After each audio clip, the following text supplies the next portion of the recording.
on OnlyFans and in some of her current salacious work. I mean, this is the sort of thing, Carrie, that you and I have been talking about, and that Tom has mentioned is peripheral to the case. You know, people have described her as a good old Louisiana girl. She's a mom. She's an amazing writer and director. Yet, also in this article, it talks about how she wanted to be on The Apprentice and how really desperate she was to be on The Apprentice, and some of the ways she has used the Trump name in terms of being connected to him. How does any of this help the prosecution? How does any of this help the defense?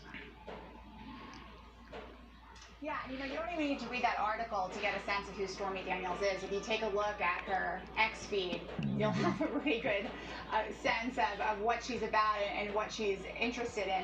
As far as what would help the prosecution here, my assumption is that they're going to hone in on whether she had any kinds of conversations with Trump after this encounter, and if he ever expressed concerns to her about how this encounter could impact his chances of becoming president.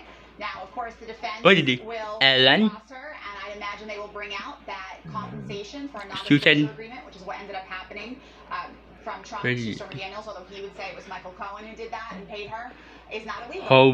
And so while we'll hear a lot of salacious information and, you know, things that would certainly be headlines on the front page of a tabloid, we're here in a court of law, and it's about whether or not Donald Trump committed a crime beyond a reasonable doubt. And again, payment, compensation for non-disclosure agreement labeled as a legal expense is not illegal. And what did he?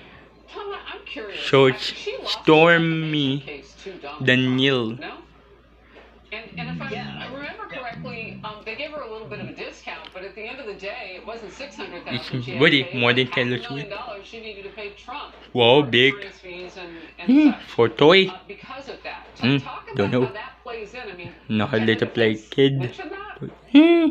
No, well, faster old. I am sure the defense will try to mention it, but to my mind, I think it's going to be a close question as to whether the judge allows the defense to bring that in. He may say that's not relevant, we don't want the jury to hear about it, but I have no doubt that the Trump team will try to bring that in. And to your point, Harris, about Stormy Daniels being a complicated character, yeah, she absolutely is. But look, complicated characters make tough witnesses for prosecutors.